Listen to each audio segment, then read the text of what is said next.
Assalamualaikum warahmatullahi wabarakatuh. Kembali berjumpa dengan mata pelajaran sosiologi, masih dalam materi bab 2 yaitu permasalahan sosial dalam masyarakat. Nah, pada kesempatan kali ini kita akan sama-sama belajar tentang kesenjangan sosial ekonomi sebagai masalah sosial. Nah, kesenjangan umumnya terdapat pada suatu masyarakat. Di dalam masyarakat, secara alami ada beberapa orang yang lebih kuat, belajar lebih cepat, atau memiliki lebih dari apapun yang dianggap penting dalam masyarakat. Nah, kesenjangan lainnya mungkin muncul karena ditentukan oleh manusia. Misalnya, kesenjangan sosial berdasarkan kekayaan. Nah, adanya perbedaan karakteristik biologis, keterampilan sosial, maupun uang mengakibatkan sistem pengelompokan individu-individu dalam berbagai kelompok yang berbeda dalam masyarakat. Nah, stratifikasi dan kesenjangan sosial menjadi fakta yang tidak terelakkan dalam masyarakat.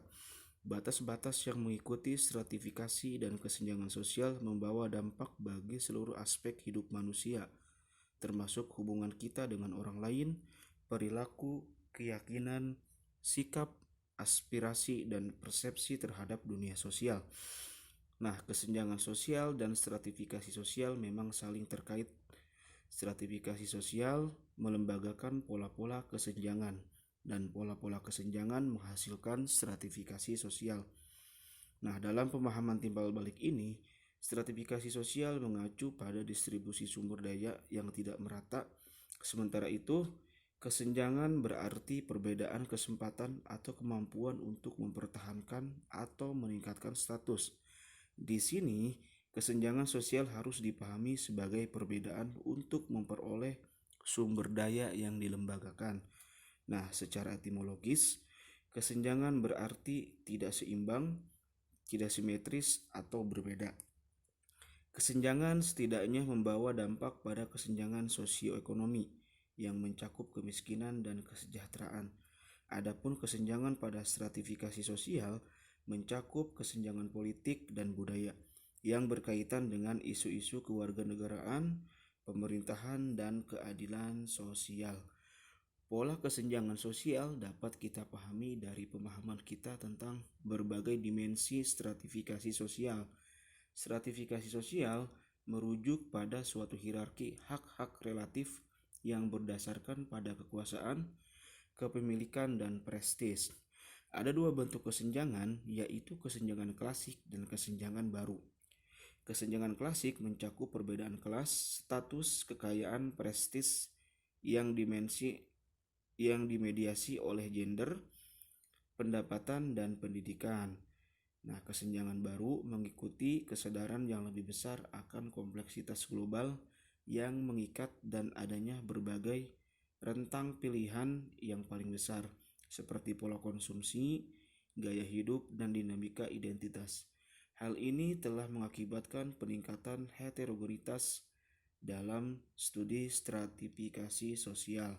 Nah, kesenjangan sosial mengacu pada cara pengkategorian orang berdasarkan karakteristik seperti usia, jenis kelamin, kelas, dan etnisitas berkaitan dengan akses ke berbagai layanan dan produk sosial seperti pasar tenaga kerja, sumber pendapatan, pasar perumahan, pendidikan, dan sistem kesehatan, dan bentuk-bentuk perwakilan dan partisipasi politik. Nah, bentuk-bentuk kesenjangan sosial dibentuk oleh berbagai faktor struktural seperti lokasi geografis atau status kewarganegaraan, dan oleh wacana dan identitas budaya. Sementara itu, kesenjangan sosial ekonomi mengacu pada kontras atau kondisi ekonomi orang yang berbeda atau kelompok yang berbeda dalam masyarakat yang melaksanakan pembangunan atau modernisasi. Hal ini terjadi karena kurang adanya kesempatan untuk memperoleh sumber pendapatan, kesempatan kerja, kesempatan berusaha, dan kesempatan berpartisipasi dalam pembangunan. Nah, semakin besar perbedaan untuk mendapat kesempatan-kesempatan tersebut, semakin besar pula tingkat kesenjangan sosial ekonomi yang terjadi dalam masyarakat. Sebaliknya, semakin kecil perbedaan kesempatan-kesempatan tersebut, semakin kecil pula tingkat kesenjangan sosial ekonomi yang terjadi. Untuk itu, pemerintah perlu membuka kesempatan kerja bagi anggota masyarakat. Nah, kemudian faktor penyebab kesenjangan. Nah, faktor-faktor yang menyebabkan kesenjangan ekonomi antara lain sebagai berikut. 1. Menurunnya pendapatan per kapita sebagai akibat pertumbuhan penduduk yang relatif tinggi tanpa diimbangi peningkatan produktivitas. Yang kedua, ketidakmerataan pembangunan antar daerah sebagai akibat kebijakan politik dan kekurangsiapan SDM. Yang ketiga, rendahnya mobilitas sosial sebagai akibat mental tradisional yang kurang menyukai persaingan dan kewirausahaan.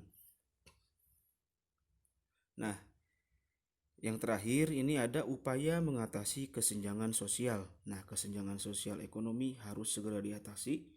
Hal ini perlu dilakukan karena struktur ekonomi dapat membantu atau justru menghambat solidaritas antar manusia. Solidaritas antar manusia itu terancam dengan kesenjangan sosial ekonomi yang terlampau tajam. Kesenjangan yang tajam dapat menimbulkan kecenderungan masyarakat lapisan atas untuk menjadi sombong dan sewenang-wenang. Sementara itu, masyarakat lapisan bawah cenderung akan kehilangan kepercayaan serta harga diri. Kondisi ini disertai dengan ketegangan sebagai akibat kecemburuan sosial.